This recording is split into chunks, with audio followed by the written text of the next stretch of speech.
J'ai pas tout écrit, parle trop vite. Nous y reviendrons, n'ayez crainte. Retenez l'idée principale. Monsieur, ce que vous nous dites est effrayant. Une milice bourgeoise. Voilà la solution. Qui est d'accord pour la formation de cette milice? Bien. Mais maintenant, comment l'organiser? Qui en fera partie? Des volontaires? Des requis? Si j'ai bonne mémoire, la dernière fois qu'une milice bourgeoise a été levée à Sucy, c'était en 1651, il y a un peu plus d'un siècle, lors d'une épidémie de peste. Les archives de la prévôté contiennent le mode de recrutement et le règlement de cette milice. Nous pourrions nous en inspirer. Je ne savais même pas qu'il y avait eu de la peste chez nous. Si, mon grand-père savait, il m'a raconté. Mais les brigands, ce n'est pas la peine, ça n'a rien à voir. C'est pour interdire l'entrée au village à tous ceux qu'on ne connaît pas, ou au sein, la nuit au moins.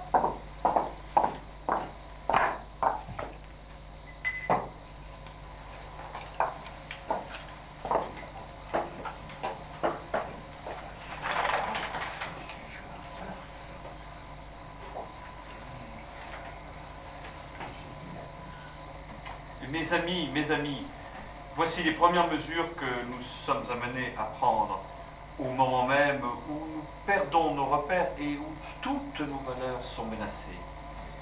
L'Église est toute proche. Aussi, je vous propose qu'avant toute décision, nous allions solliciter les lumières du Saint-Esprit.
Voici donc la composition de notre milice bourgeoise. Tous les chefs de famille sont requis, habitants ou bourgeois ayant à Sucy une campagne. S'ils ne peuvent faire le service, ils fourniront un homme à leur charge. Crès son fils, commis boucher, servira pour la veuve Beaumois, qui est maintenant chef de famille. Le soir, après la fermeture des portes du village, commenceront les rondes de nuit. L'état-major est composé comme suit. Jacques-Claude Henry est le commandant. Monsieur de Bénézet, le major de notre milice. Il sera assisté par le procureur fiscal, maître Serpillon, qui est désigné comme aide-major. Laurent Henry est sous-aide-major. Monsieur le curé est, par définition, l'aumônier de notre milice. Et en cas de nécessité, le sieur Coqueval sera sollicité en tant que chirurgien-major. La garde des 4 portes est affectée à 4 responsables. Maître Pompée Dufour à l'ancienne porte de la Croix. Marin Edline à celle de la Tour. François Dupont à celle de la Noisy. Et Garnier à l'ancienne porte de Saint-Martin dans le canton des Montrois. Ils se répartiront les 228 hommes requis, soit le 5e de la population, et leur communiqueront l'organisation des tours de surveillance et les mots de passe. Cet auditoire servira au commandant et au capitaine comme salle de guet. Mes amis, ne nous attardons pas davantage et allons prévenir les autres. Sergent, prenez votre caisse et affichez cet avis à la porte de l'auditoire et à la grande porte de l'église. Vite, ne tardons pas.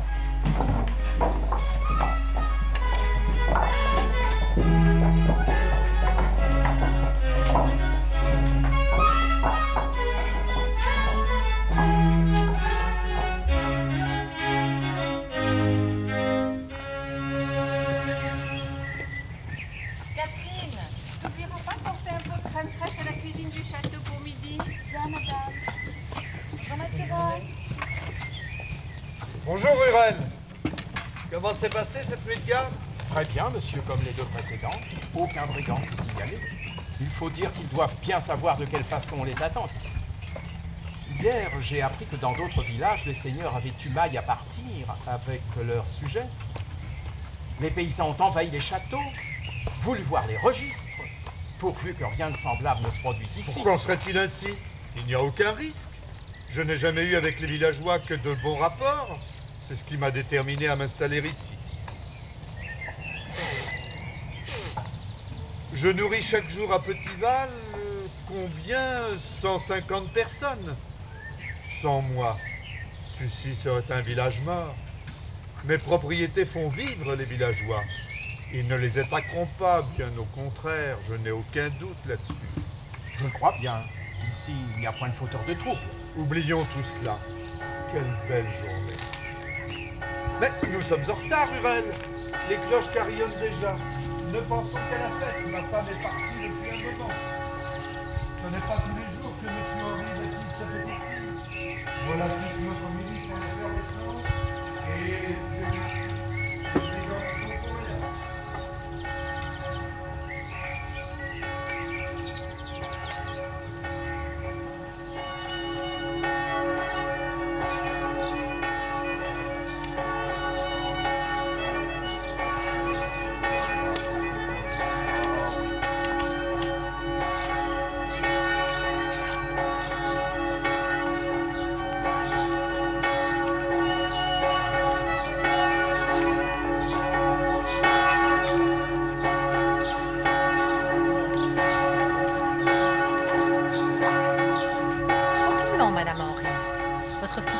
D'être si heureux. C'est un enfant magnifique. Bonjour, madame, j'ai bien l'honneur. Ne bougez pas, ma chère enfant. Soutenez votre nuageux fardeau. Et comment va madame de Brémond? Je suis allée au château d'Ormesson il y a quelques jours. Je ne l'y ai point vu. Votre père était toujours l'intendant du comte? Oui, madame, assurément. C'est donc vous la marraine de ce joli poupon. C'est vous qui allez lui donner vos prénoms? Oui, madame, et j'en suis très heureuse. Maître Dufour est en relation d'affaires durant plusieurs années avec mon père. Sa fille et moi vont partager les mêmes jeux. Bientôt, nos enfants feront de même. Notre amitié demeurerait vive. C'est bien, Cécile. Mais il nous appelle. Monsieur le curé attend.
qu'il y a du bien, ma fille, tous les gens sont toujours beaux.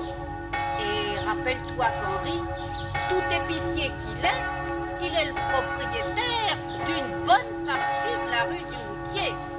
Et vois toutes ces belles dames, ces gens du château. Et le parrain, c'est Estévou. Son père, c'est le secrétaire du prince de Conti. Celui du Plessis, je le reconnais. Et tout ce beau monde, il se dérange pour la fille d'un épicier. Quand il y a du bien, ma fille, rappelle-toi ce que je te dis là.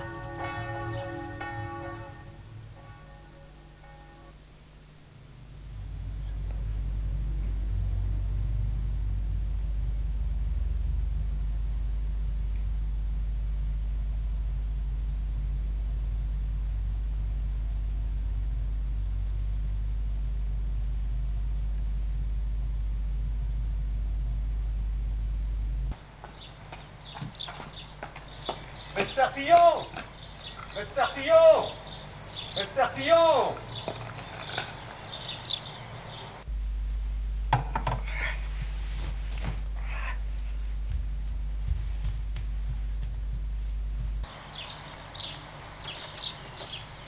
Qu'est-ce qui se passe? Ah, c'est toi, Evelyne? Qu'est-ce qu'il y a? Un ennui? Mr. Pillon, Vierge, le fermier du Grand Val. Vendredi, il est parti pour Étampes pour vendre la laine de ses brebis. Oui, je sais, l'Assemblée lui a même confié de l'argent pour qu'il ramène de la farine pour celui-ci. Il a des ennuis? Mr. Pillon, mon cousin, qui faisait convoi avec lui, il paraît qu'il a été agressé à Savigny-sur-Orge au retour. Les villageois affamés l'ont arrêté. Il y avait même leur procureur fiscal. Ben oui, ils l'ont enfermé. Ils ont tout pris. Qu'est-ce qu'on fait? On peut pas le laisser là-bas. Vite, vite, va chercher Gilbert et aussi Nicolas Gau, Henri et son fils, David, Dupont, tous ceux que tu pourras. Retrouvons-nous à l'auditoire. Il me faut un mandat de députation, je pars pour Savigny. Ah, Evelyne, tu préviendras le sieur de Benezec. Demande-lui de me prêter un cheval de selle. Tu lui expliqueras, hein, et conduis le cheval à la porte de l'auditoire. Catherine, va-y, c'est fait.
procureur de Sucy. Et alors? Voici mon mandat de députation. C'est pas un accapareur, c'est l'envoyé de notre paroisse.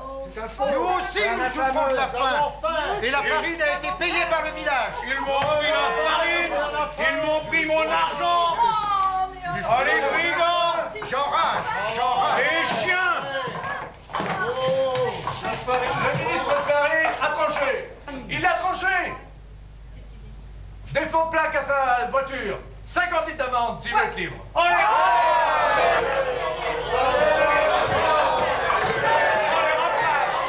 50 000. Oh, les babouins. Payez, sourons la farine et partons. Rien à faire. Je paierai pas 50 livres. Vous ne changez point, maître Sergillon. Alors préparez-vous pour le coup de force. La plaque n'est pas obligatoire. Nous ne paierons pas l'amende. Et d'autre part, vous allez nous rendre la farine. Vous allez voler. La farine, non. Elle est confisquée. Il n'est pas question de vous la redonner. Eh bien, c'est ce que nous verrons. Josh, venez. Nous allons de ce pas référer au procureur général de Montlhéry.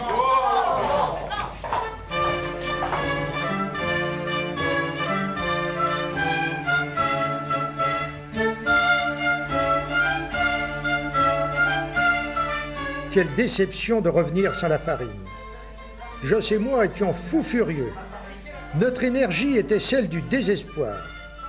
Sans doute fut-elle convaincante, car le procureur général de Montlhéry me remit une lettre qui contraignait le procureur de Savigny à nous rendre la farine.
Enfin, Serpillon, Gilbert, Henri.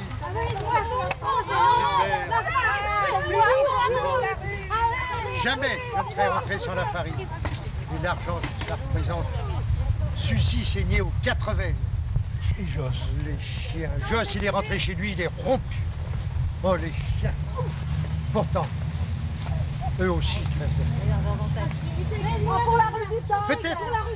Peut-être qu'ailleurs, c'est pire qu'ici. Il faudrait trouver des solutions. Ici. Un terroir comme le nôtre doit nourrir ces hommes. J'ai une idée, ou deux. Je t'en ferai part. Il faut assécher le marais et récupérer les bruyères. On doit réussir, tu verras.